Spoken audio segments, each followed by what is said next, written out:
Welcome to బీజేటీవీ. ముందుగా headlines చూద్దాం.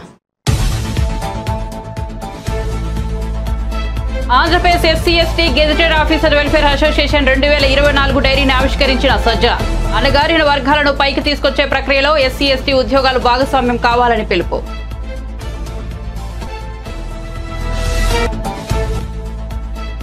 పవన్ కళ్యాణ్ సమక్షంలో పార్టీలో చేరిన Johnny master.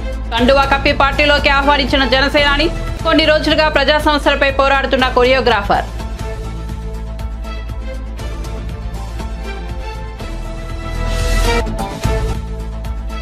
Karimnagar social media warriors సమావేశంలో బీఆర్ఎస్ వర్కింగ్ ప్రెసిడెంట్ కేటీఆర్ సమావేశం. రైతు బంధు పడలేదని ఎవడన్నా అంటే చెప్పు తీసి కొడతా అంటున్న కాంగ్రెస్ నాయకులను ఏం చేయాలో రైతులే ఆలోచించాలని వెల్లడి.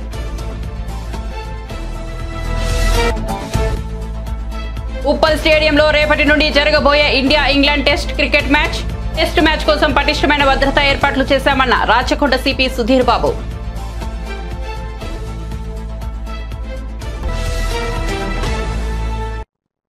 ఇక వార్త వివరాల్లోకి వెళ్తే వైఎస్ఆర్ ఆశయాలు ఆలోచనలకు అనుగుణంగా పెట్టిన పార్టీ వైఎస్ఆర్ పార్టీ అని అణగారిన వర్గాలతో అసోసియేషన్ అవ్వడమే ప్రధాన లక్ష్యమని ఏపీ ప్రభుత్వ సలహాదారు సజ్జల రామకృష్ణారెడ్డి అన్నారు. బుధవారం ఆయన Andhra Pradesh SC ST gazetted officers welfare association 2024 డైరీని ఆవిష్కరించారు. ఈ సందర్భంగా మాట్లాడుతూ సీఎం జగన్ అంబేద్కర్ విగ్రహం ఏర్పాటు చేసి తన చిత్తశుద్ధి నిరూపించుకున్నారన్నారు. పథకాలు సంస్కరణలో సీఎం జగన్ బడుగు బలహీన వర్గాలకు పెద్దపీట వేశారన్నారు. అణగారిన వర్గాలను పైకి తీసుకొచ్చే ప్రక్రియలో ఎస్సీ ఎస్టీ ఉద్యోగులు భాగస్వామ్యం కావాలని పిలుపునిచ్చారు. గత ప్రభుత్వాలు వెనుకబడిన తరగతుల కోసం ఖర్చు చేసిందేమీ లేదన్నారు. సంపన్నులతో పోటీ పడే స్థాయికి అన్ని వర్గాలను తీర్చిదిద్దిన ఘనత సీఎం జగన్ కే దక్కిందన్నారు. సచివాలయ ఉద్యోగాల్లో 80% బీసీ ఎస్టీ ఎస్సీ దక్కాయన్నారు. మేనిఫెస్టోలో లేనివి కూడా సీఎం జగన్ అమలు చేశారని సజ్జల పేర్కొన్నారు. ఉపన్యాసంలో మీరు అంటరాంతరం ఈ రోజు రూపాలు మార్చుకొని డిఫరెంట్ రూపాల్లో ఉంది. దాన్ని బ్రేక్ చేయాలి. అంటరాంతరం వివిధ రూపాల్లో ఉండి పేదలకు అందుబాటులో లేకుండా ఏ సౌకర్యం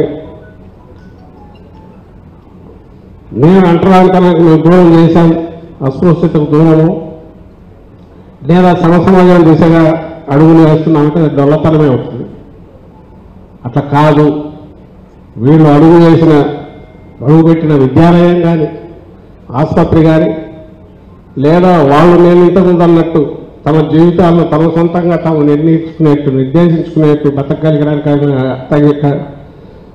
తగిన అవకాశాలు ఇవ్వడం కానీ ఇవన్నీ చేసినప్పుడే ఆ స్వేచ్ఛ స్వాతంత్రంగా వాళ్ళు ఎదగాలనుకున్నంత స్థాయికి ఎదిగేటట్టు హ్యాండ్ హోల్డింగ్ చేయొచ్చు, అవుతారు కూడా ఓవర్ ది పీరియడ్ అన్న విశ్వాసం ఏదైతే ఉందో దాంతో ఆయన చేపట్టిన చర్యల ఫలితమే ఈరోజు మనకు కనపడుతున్నాం. ఈ తేడా ఆ రోజుకి ఈ రోజుకి. సో ఇవన్నీ మీరు గమనించాల్సిందిగా కోరుతూ చైతన్యవంతులైన అధికారులుగా మీరు కింద జనంలోకి తీసుకెళ్లాల్సిందిగా కోరుతూ మీ సమస్యలకు సంబంధించి రెగ్యులర్ నాయకులు ముఖ్యంగా సునీల్ కానీ రమణ కానీ వీళ్ళు టచ్లో ఉంటున్నారు. అరుణ్ కూడా తీసుకొస్తున్నారు. ఇప్పుడు మీరు అడిగినవి జెన్యున్ నేను వాటిని కూడా నా వంతు ప్రయత్నం చేసి వాటిని పరిష్కారం నేను ప్రయత్నం చేస్తాను. Correct. I wish you all the best. మీరు మీ కుటుంబాలు బాగుండాలి.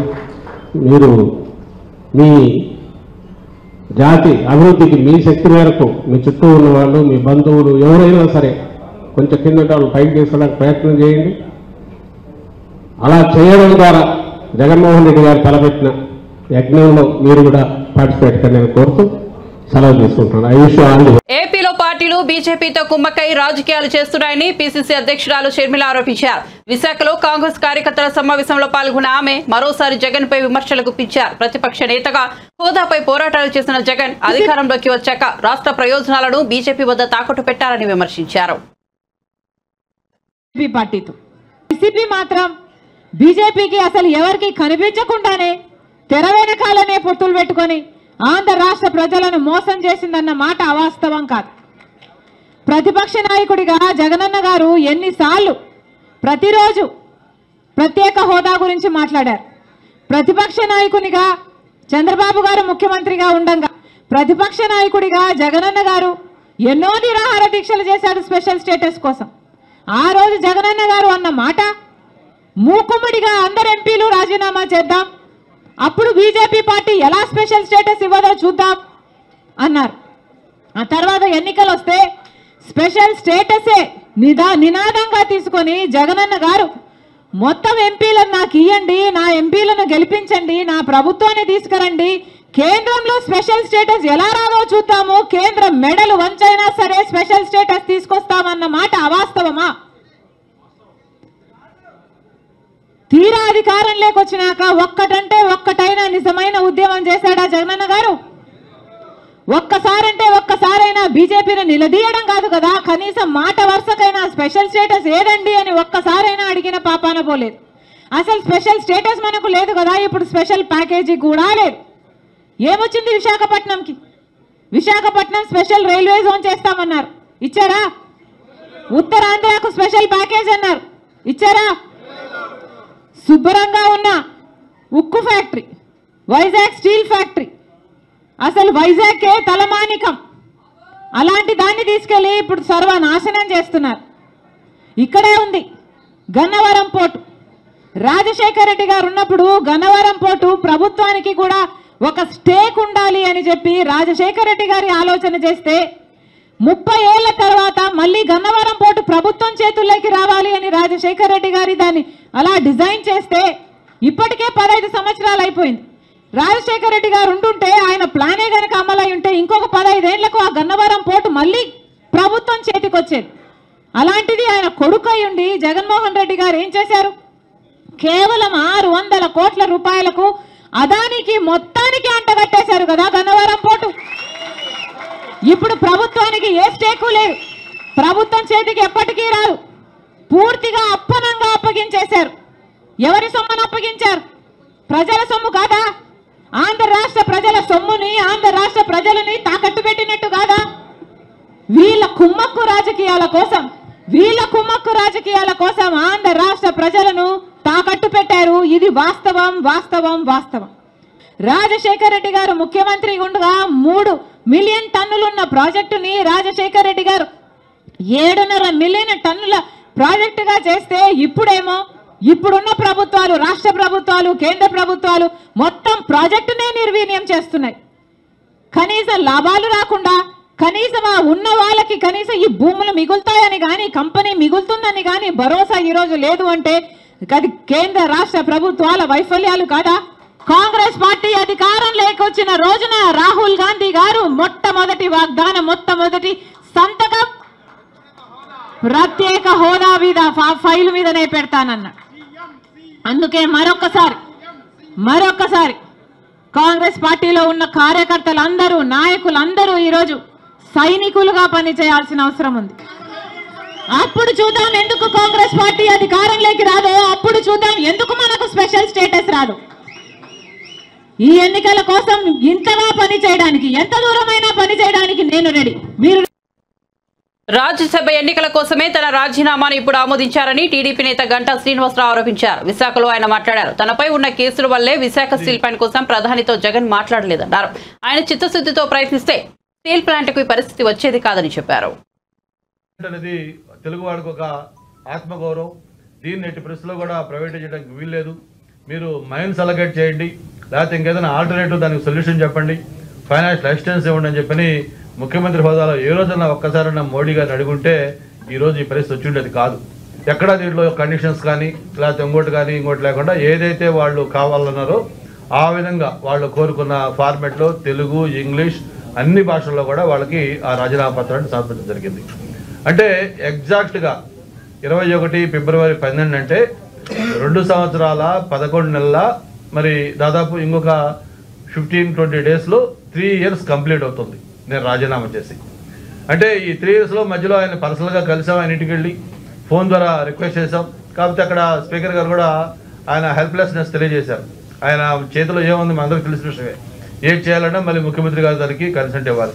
స్పీకర్ గారు సర్వస్వతంత్రులు యాక్చువల్గా అయితే, కానీ ఈ సిస్టంలో స్పీకర్ గారి చేతిలో ఏమి లేకుండా అది కూడా ముఖ్యమంత్రి గారు కనుసన్నల మేరకు నడుచుకునే సిస్టమ్ ఈరోజు రాష్ట్రం నడుస్తుంది. కాబట్టి స్పీకర్ గారు ముఖ్యమంత్రి గారి ఆదేశాలు లేవని చెప్పని ఆయన రాజీనామాని ఆమోదించలేదు.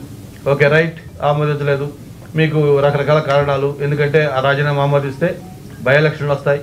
బై ఎలక్షన్లు వస్తే స్టీల్ ప్లాంట్ కోసం రాజీనామా చేసిన దీని మీద ఇక్కడ పోటీ చేస్తే ఆ మ్యాండేట్ ఎలా ఉంటుందో జగన్మోహన్ రెడ్డి గారికి బాగా తెలుసు. ఈ రూలింగ్ పార్టీకి ఒక చెంప దెబ్బ తగులుతుంది కాబట్టి ఆ రిస్క్ తీసుకోవడం ఇష్టం లేక రాజీనామాని మీరు ఏదేదో కారణాలు చెప్పి దాన్ని వాయిదాలు వేశారు. మరి ఈరోజు ఇక 3 నెలలు కూడా ఇంక ఎన్నికలకి టైం లేదు. ఏప్రిల్ 16 ఎన్నికలని ఆల్రెడీ పార్లమెంట్ ఎన్నికలకు సంబంధించి ఆ నోటిఫికేషన్ కూడా ఇండికేట్ చేశారు. స్టేట్ ఎలక్షన్ కూడా మొత్తం అదే డేట్ అంటే దాదాపు ఇంకొక 2 months 20 daysలో ఎలక్షన్లకి మొత్తం మన రాష్ట్రంలో జరగబోతా ఉన్నాయి. అంటే 3 ఏళ్ల క్రితం చేసిన రాజీనామాని 3 నెలలు కూడా లేని ఈ సమయంలో ఈ రాజీనామాని ఇప్పటికిప్పుడు ఒక దొంగచాటుగా కనీసం రాజీనామా చేసి 3 ఏళ్ళు అయితే అప్పుడు రాజీనామా చేశారు, స్టిల్ దానికి మీరు హోల్డ్ అయ్యి ఉన్నారా లేదా, మీ రాజీనామాని యాక్సెప్ట్ చేయమంటారా వద్దా అని కనీసం మినిమం సాంప్రదాయాలు కొన్ని విలువలు కొన్ని రోజు రాజకీయాల్లో పాటించాల్సిన అవసరం ఉంది. అది కూడా కనీసం చేయకుండా అప్పటికప్పుడు దొంగచాటుగా ఆ రాజీనామాని ఆమోదించారంటే దీంట్లో ఒక రాజకీయ కుట్ర కోణం ఏముందో మనందరూ కూడా అర్థం చేసుకోవచ్చు. ఆ రాజ్యసభ ఎన్నికల్లో గెలవాలి అంటే, ఎందుకంటే ఆయనకు మొన్న జరిగిన ఎమ్మెల్యేల ఎమ్మెల్సీ ఎన్నిక ఇంకా మర్చిపోవాలా. ఆ రోజు దిమ్మ తిరిగే ప్రశ్న ఆ రోజు మొత్తం ఫలితాలు వచ్చాయి. ఏదైతే మా అనురాధ గారు ఎమ్మెల్సీని పెడితే ఎలాగైతే మనం గెలిచామో ఇప్పుడు రాజ్యసభలో కూడా ఖచ్చితంగా 3 రాజ్యసభ సభ్యులు వాళ్ళు గెలిచే పరిస్థితులు లేదు.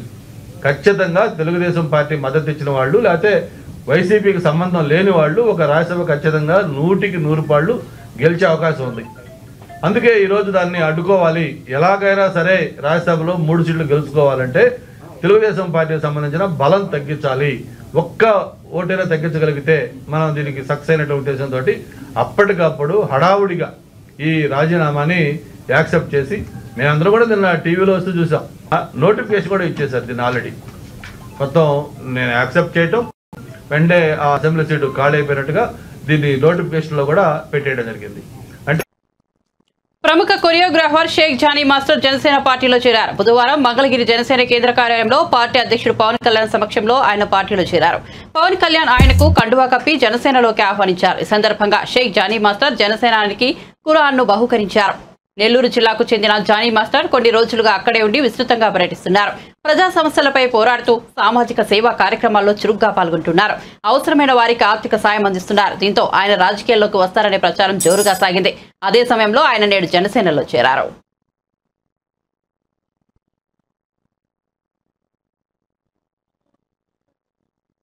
సీఎం రేవంత్ రెడ్డిని కలవడంతో వస్తున్న వదంతులపై దుబ్బాక ఎమ్మెల్యే కొత్త ప్రభాకర్ రెడ్డి స్పందించారు. సీఎం రేవంత్ రెడ్డిని కలవడంలో తప్పేముంది అని ప్రశ్నించారు. తనపై హత్యాయత్నం జరిగిన తర్వాత కూడా తన గన్మెన్లను కుదించడం పట్ల, వారి పనివేళలో మార్పుల పట్ల రాష్ట్ర ఇంటెలిజెన్స్ ఐజీని కలిశానని ఆయన తెలిపారు.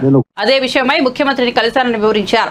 హైదరాబాద్ లోని తెలంగాణ భవన్లో నిర్వహించిన ప్రెస్ మీట్ లో Patancheru MLA Gudem Mahipal Reddy, Narsapur MLA Sunitha Laxma Reddy, Zaheerabad MLA Manik రావుతో కలిసి కొత్త ప్రభాకర్ రెడ్డి మీడియాతో మాట్లాడారు.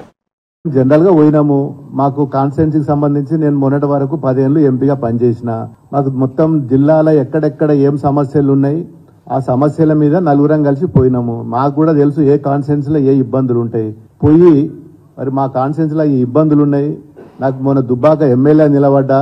మరి దుబ్బాకలో నాకు ఒకటి మరి రెవెన్యూ డివిజన్ కావాలి, కొన్ని రోడ్లకు డబ్బులు కావాలి, ఇవన్నీ ఇవ్వాలని చెప్పి మరి నేను గౌరవ ముఖ్యమంత్రి గారిని రేవంత్ రెడ్డి గారిని కలిస్తే దాన్ని పెద్ద రాజకీయం చేసి పార్టీలకు వెళ్ళి పోతున్నారు.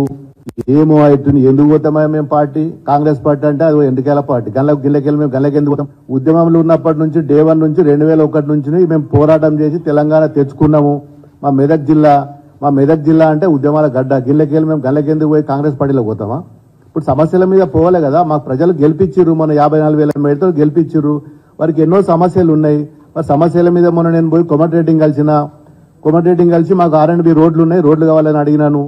మరి అదేవిధంగా ఉత్తమ్ కుమార్ రెడ్డిని కలిసినాను. మల్లన్న సాగర్ వాటర్ ఉన్నది, మా కాలువలకు నీళ్లు వస్తలేవు, రైతులు బాధపడుతున్నారు, మరి మాకు నీళ్లు ఇవ్వాలి. ఇంతకు ముందు మా రైతులు ఒక ఫోన్ కాల్ కొడితే మరి అప్పటి ఉన్న ఇరిగేషన్ మంత్రి గారు మెసేజ్ పంపిస్తే తెల్లార వరకల్లా కాలువలలో నీళ్లు ఉంటుండే. ఇలా 15 రోజులు అవుతుంది నేను ఇలా ఉత్తమ్ కుమార్ రెడ్డిని కలిసి. ఈ రోజు వరకు కూడా మరి నీళ్లు ఇవ్వలేకపోతుండే. ఈ రోజు వచ్చి మరి కొండా సురేఖ గారు వచ్చి ఇలా మా దగ్గర దుబ్బాకల ప్రోగ్రాం చేస్తున్నది. దానికి ప్రోగ్రామ్ కు ఎవరు చెప్పాలి? అధికారులు చెప్పాలి. ఇవాళ ఎవరు మా వాళ్ళ కాంగ్రెస్ పార్టీ ఇన్ఛార్జీలు ఇలా వాట్సాప్లలో పెట్టి మా మంత్రి గారు వస్తున్నారు అని చెప్పి వాళ్ళు ఇలా కింద ఎవరి పేర్లు ఉన్నాయి పూజల హరికృష్ణ మన సిద్దిపేట నుంచి ఓడిపోయిన ఎమ్మెల్యే అయిన సిద్దిపేట నుంచి ఓడిపోయిన ఎమ్మెల్యే పేరు పెట్టి దీన్ని రిలీజ్ చేస్తారు. ఇంకోటి చెరుకు శ్రీనివాస్ రెడ్డి మన దుబ్బాక ఎలక్షన్ లో నా మీద డిపాజిట్ కోల్పోయిన ఎమ్మెల్యే వచ్చి ఆయన ఇవాళ ప్రోటోకాల్ మెయింటైన్ చేస్తున్నాడు. ఇలా ఆయన ప్రోగ్రామ్ కండక్ట్ చేస్తున్నాడు. ఇక పోతే మరి అధ్యక్షుడు మరి ఏదైనా ప్రోగ్రామ్ చేస్తే ఎమ్మెల్యే గారు సభాధ్యక్షులు ఉంటారు. ఇలా మా పేరేమున్నది ఇక్కడ కొండ సురేఖ తర్వాత 4 మంత్రులు కింద 4వ ప్లేసుల్లో 5వ ప్లేసుల్లో ఎమ్మెల్యే పేరు ఉన్నది. దీనికోసం మేము అడగడానికి పోతే ఏదో పెద్ద రాజకీయము కాంగ్రెస్ లో ఏదో మేము కలుస్తున్నాము మా పార్టీకి ఏమో లేనట్టు వాళ్ళది ఏదో పెద్ద దేశంలోనే పేద పార్టీ పేద ఉరగబెడుతుంటూ ఆ కాంగ్రెస్ పార్టీలో పోయి మేము గెలుస్తున్నాం అని చెప్పి ఇలా రకరకాల జిమ్మిక్కులు చేసి టీవీలల్లా పేపర్లల్లా సోషల్ మీడియాలల్లా ఇదో పెద్ద డ్రామా. మరి మాకు ఏం అవసరము మేము ఎందుకు పోతాము? మరి ముఖ్యమంత్రి అన్నప్పుడు మేము అందరి దగ్గర పోతాము అందరు మంత్రుల దగ్గర పోయినాము. నేను 2 సార్లు ఎంపీ ఉన్న ప్రధానమంత్రిని కలిసిన మంత్రులను కలిసినాము. రాష్ట్రానికి రావాల్సిన రైల్వే గురించి రైల్వే మంత్రులను కలిసినాము. హైవే గురించి నేషనల్ హైవే మంత్రి నితిన్ గడ్కరీని కలిసినాము. మరి సివిల్ సప్లై ఫుడ్ కార్పొరేషన్ మంత్రులను కలిసినాము. ఏ రోజు కూడా ఢిల్లీలో ఉన్నన్ని రోజులు మేము మంత్రులను కలిసి మాకు రావాల్సిన మరి తెలంగాణ రాష్ట్రానికి మా నియోజకవర్గం రావాల్సిన నిధుల గురించి కొట్లాడినాము. సీఎం రేవంత్ రెడ్డి ప్రజాకర్షక పాలన చూసి కేటీఆర్ తట్టుకోలేకపోతున్నాడని మాజీ ఎమ్మెల్యే జగ్గారెడ్డి ఘాటు వ్యాఖ్యలు చేశారు. ఆయన గాంధీభవన్లో మీడియాతో మాట్లాడుతూ తమ గతం గురించి మాట్లాడితే తాము కూడా గత బీఆర్ఎస్ ప్రభుత్వం చేసిన అరాచకాలు అవినీతిపై బరాబర్ మాట్లాడతామని అన్నారు. గతంలో సీఎంలుగా చేసిన వారు పలు పార్టీలు మారలేదా అని ప్రశ్నించారు. సీఎం రేవంత్ రెడ్డి కూడా పార్టీలు మారాడని అయితే అందులో తప్పు పట్టాల్సిన అవసరం ఏముందని ప్రశ్నించారు. కేటీఆర్ ప్రతి విషయాన్ని రాజకీయ కోణంలో చూడడం మానేయాలని హితవు పలికారు. ప్రతిపక్షంలో ఉన్న ఎమ్మెల్యేలు సీఎం కలవద్దు అనే రూల్ లేదని ఒకవేళ కలిసినా అందులో తప్పేముందని అన్నారు. సమైక్య రాష్ట్రంలో వైఎస్ రాజశేఖర రెడ్డి ముఖ్యమంత్రిగా ఉన్నప్పుడు ప్రతిపక్షంలో ఉన్న బీజేపీ ఎమ్మెల్యేలు కిషన్ రెడ్డి బండారు దత్తాత్రేయ సీఎంను కలవడానికి వచ్చేవారని గుర్తు చేశారు. సమైక్య రాష్ట్రంలో ఉన్న స్నేహపూరిత సాంప్రదాయాన్ని సీఎం రేవంత్ రెడ్డి కొనసాగించడం అభినందనీయమని జగ్గారెడ్డి అన్నారు. మంత్రుల అవినీతి యొక్క పరిపాలన మీద ప్రజలు పడుతున్న ఇబ్బందుల మీద ఏ రాష్ట్రం అయితే రాహుల్ గాంధీ గారు పర్యటిస్తున్నారో యాత్ర చేస్తున్నారో భారత్ న్యాయ యాత్ర ఆ రాష్ట్రంలో రాహుల్ గాంధీ గారు చాలా స్పష్టంగా ఈ రాష్ట్రంలో ఈ ముఖ్యమంత్రి ఈ బీజేపీ ముఖ్యమంత్రి పరిపాలన బాగలేదు బీజేపీ ప్రధానమంత్రి యొక్క మోడీ యొక్క పరిపాలన బాగలేదు 9 ఏళ్ల కాలంలో 10 ఏళ్ల కాలంలో అందులో కులాలు అన్ని కులాలు అన్ని మతాలకు సంబంధించిన ప్రజలందరూ కూడా కలుస్తున్నాడు చిన్నపిల్లలను మహిళలను వృద్ధులను అందరూ కూడా కలుస్తున్నాడు దాని ఉద్దేశం ఏంది మనమందరము సంఘటితంగా ఉండాలి ఐక్యంగా ఉండాలి మనము మీకున్న వాళ్ళకున్న ఇబ్బందులు తెలుసుకుంటున్నాడు పోయి రాహుల్ గాంధీ గారు ఏం చేస్తున్నారంటే వారు రాహుల్ గాంధీ గారి దృష్టిలో లేని ప్రజా సమస్యలు తెలుసుకునే ప్రయత్నంలోనే ఈ జోడో యాత్ర ఈ ప్రజా న్యాయ యాత్ర ఇవన్నీ ఏంటి అన్ని తెలుసుకోవడానికి రాహుల్ గాంధీ గారు ప్రజల మధ్యలోకి వెళ్తున్నారు ఇప్పుడు మణిపూర్ ఉంది మణిపూర్ ల్యాండ్ ఆర్డర్ ప్రాబ్లం కొన్ని నెలలకి మధ్యలో మనం చూస్తున్నాం దాడులు అక్కడ పోలీస్ ఫైటింగ్లు జరుగుతున్నాయి అక్కడ ప్రభుత్వం కేంద్ర ప్రభుత్వం బీజేపీ ప్రభుత్వం పట్టించుకుంటలేదు ఇట్లా ఒక మాట మళ్ళీ చెప్తున్నా అపోజిషన్ పార్టీ ఎమ్మెల్యేలు ఏ గవర్నమెంట్ ముఖ్యమంత్రి ఉంటే కలవద్దు అని రూల్ లేదు గతంలో సమైక్య రాష్ట్రంలో నేను ముఖ్య రాజశేఖర రెడ్డి గారు రోషే గారు ఎవరు కిరణ్ కుమార్ రెడ్డి గారి దగ్గర చూసినా కదా బండారు దత్తాత్రేయ గారు కిషన్ రెడ్డి గారు సీఎంలో కలవడానికి వస్తుండే అప్పుడు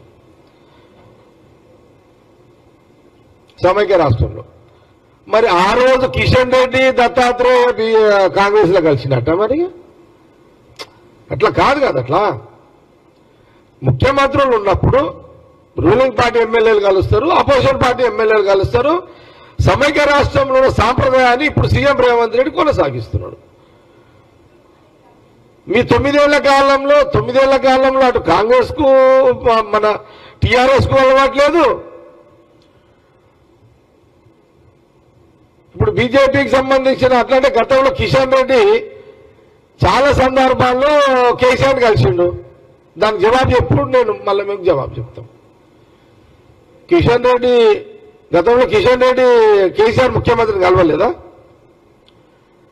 మరి కలిసినప్పుడు దానికి జవాబు చెప్పండి, మేము దేనికైనా జవాబు చెప్తాం. ఎవరు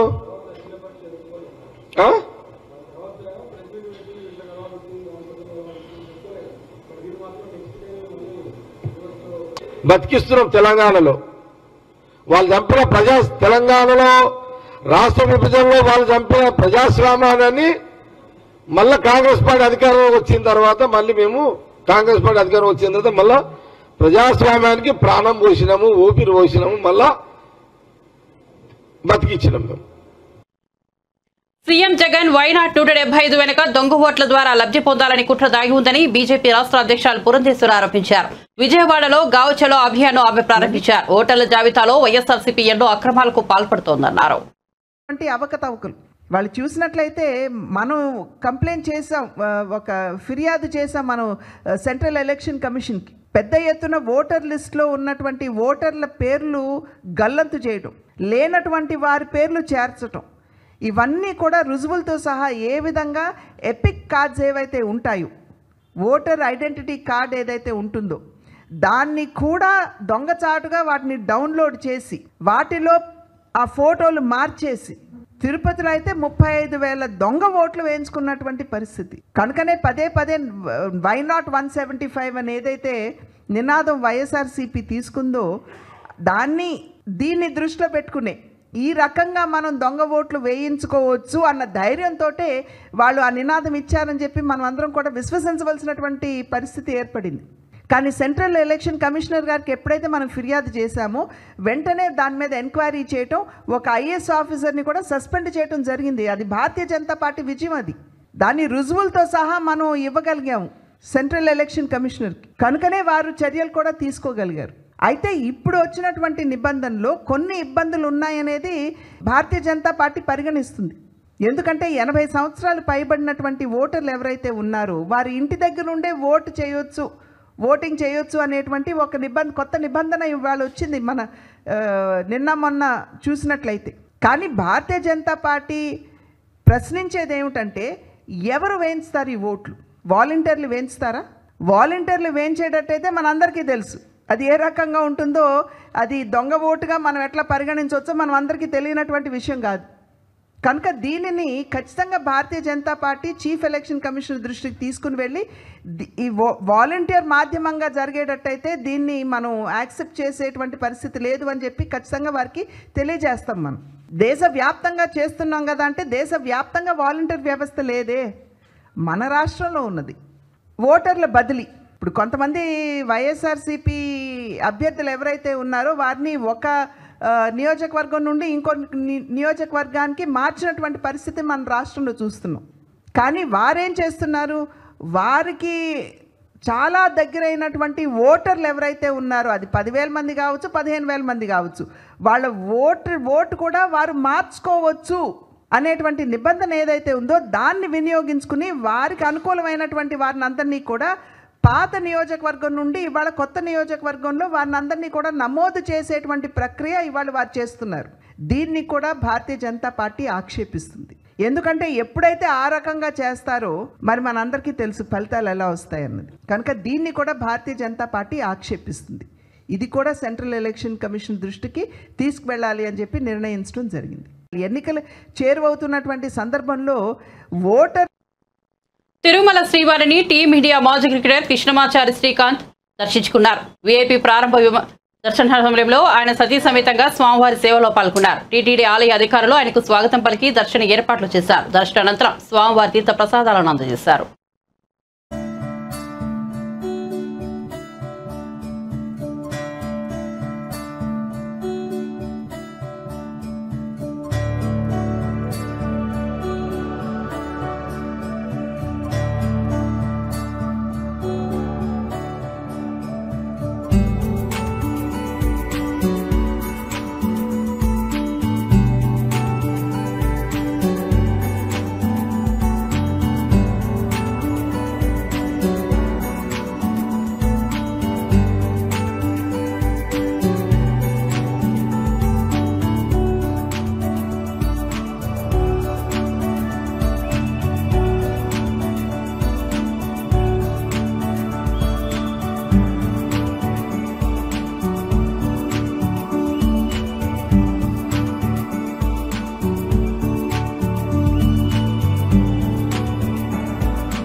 ఉప్పల్ స్టేడియంలో రేపటి నుండి జరగబోయే India England test cricket match సందర్భంగా స్టేడియంలో ఏర్పాటు చేసిన భద్రతా ఏర్పాట్లపై Rachakonda CP Sudheer Babu press meet నిర్వహించారు. ఈ సందర్భంగా సిపి సుధీర్ బాబు మాట్లాడుతూ 1500 మంది పోలీసులతో మ్యాచ్ కు బందోబస్తు ఏర్పాటు చేయడం జరిగిందని, ఇందులో ఆక్టోపస్ బలగాలతో పాటు 100 షీటీ మఫ్టీలో తిరుగుతాయని సుధీర్ బాబు తెలిపారు. ఉదయం 6:30 నుండి ప్రేక్షకులకు స్టేడియంలోకి అనుమతిస్తామని, స్టేడియం చుట్టూ 360 సీసీ కెమెరాల సాయంతో నిరంతరం పర్యవేక్షణ చేస్తున్నామని తెలిపారు. బ్లాక్ లో టికెట్స్ అమ్మే వారిపై కఠిన చర్యలు తీసుకుంటామని సుధీర్ బాబు హెచ్చరికలు జారీ చేశారు. దానికోసమే మీకు జస్ట్ బ్రీఫింగ్ కోసం మీరు అడుగుతున్నారు కాబట్టి తొందరగానే మీకు ఇచ్చేసి will go for the next activity of our professionalism. Match start అవడానికి 3 hours ముందే మేము ఆడియన్స్ స్పెక్టేటర్స్ ఇన్సైడ్ అలో చేయడానికి ప్రొవిజన్ ఇచ్చాం. So that 9:30 to 5 o'clock match కాబట్టి they can come after 6:30 we can allow them inside. We are started a new system, evidence-based policing, where everyone ఎక్కడికి ఎవరైతే posting ఉంటారో వాళ్ళు మా అధికారులు ఎవరున్నా సరే మేము వాళ్ళని మానిటరింగ్ చేసే విధంగా ఫిజికల్ మీద చేస్తాము. తర్వాత మా కమాండ్ కంట్రోల్ నుంచి కూడా కెమెరాస్ 360 కెమెరాస్ ఉన్నాయి. ఎంటైర్ స్పెక్టేటర్స్ తో పాటు మా అధికారులు పనితీరు కూడా మేము కనెక్షన్ వీక్షిస్తుంటాం. అంతేకాకుండా ఎక్కడైనా ప్రాబ్లం ఉంటే మళ్ళీ ఆ కన్సర్న్ ఆఫీసర్స్కి మేము దాని మీద ఏం యాక్షన్ తీసుకోవాలో చెప్పే విధంగా మేము మా కమాండ్ కంట్రోల్ కూడా ఏర్పాటు చేయడం జరిగింది. ట్రాఫిక్ పరంగా చూస్తే మార్నింగ్ 9:30 స్టార్ట్ అవుతుంది కాబట్టి పీక్ అవర్స్లోనే జనాలు వస్తుంటారు. ఈవినింగ్ కూడా పీక్ అవర్స్ ఉంటుంది. సో ట్రాఫిక్ పర్స్పెక్టివ్లో కూడా మేము ఏర్పాటు చేస్తున్నాం. ఎక్కువగా అధికారులను మొత్తంగా 1500 మంది పోలీసు అధికారులతో పాటు ఆక్టోపస్ లాంటి స్పెషల్ ఏజెన్సీస్, మౌంటెడ్ పోలీస్ తో పాటు మా బీడీ టీమ్స్, దెన్ మా ఏఆర్ ఫోర్స్, టీఎస్ఎస్పీ ఫోర్స్ ఇవన్నీ కూడా ఉండడం జరుగుతుంది. మహిళల భద్రత మనకు ప్రభుత్వానికి కూడా ఇంపార్టెంట్ ఏరియా ఆఫ్ కన్సర్న్ కాబట్టి మా SHE teams 100 teams SHE teams different మఫ్టీలో అట్లా ఉంటారు. కాబట్టి మహిళల కోసం పూర్తి భద్రత కల్పించే విధంగా మేము చర్యలు చేపట్టాం. అంతేకాకుండా ఇన్సైడ్ వెళ్ళిన తర్వాత కూడా ఏమేమి ఆర్టికల్స్ తీసుకురావద్దు అనేది మేము ఆల్రెడీ పబ్లిష్ చేసాం. But for your information like binoculars కానీ కెమెరాస్ బైనాక్యులర్స్ దెన్ బులెటిన్ ముగించే ముందు హెడ్లైన్స్ మరోసారి చూద్దాం. Andhra Pradesh SC ST gazetted officer welfare association 2024 డైరీని ఆవిష్కరించిన సజ్జల. అణగారిన వర్గాలను పైకి తీసుకొచ్చే ప్రక్రియలో ఎస్సీ ఎస్టీ ఉద్యోగులు భాగస్వామ్యం కావాలని పిలుపు.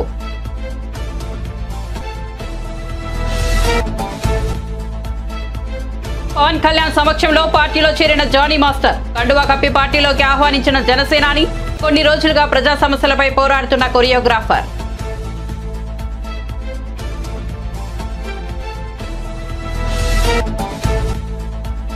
కరీంనగర్ సోషల్ మీడియా వారియర్స్ సమావేశంలో బీఆర్ఎస్ వర్కింగ్ ప్రెసిడెంట్ కేటీఆర్ సమావేశం. రైతు బంధు పడలేదని ఎవడన్నా అంటే చెప్పు తీసి కొడతా అంటున్న కాంగ్రెస్ నాయకులను ఏం చేయాలో రైతులు ఆలోచించాలని వెల్లడి.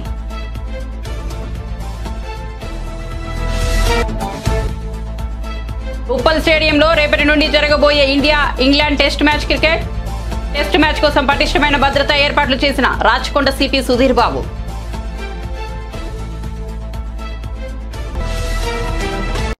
మరిన్ని అప్డేట్స్ కోసం చూస్తూనే ఉండండి బీజేటీవీ.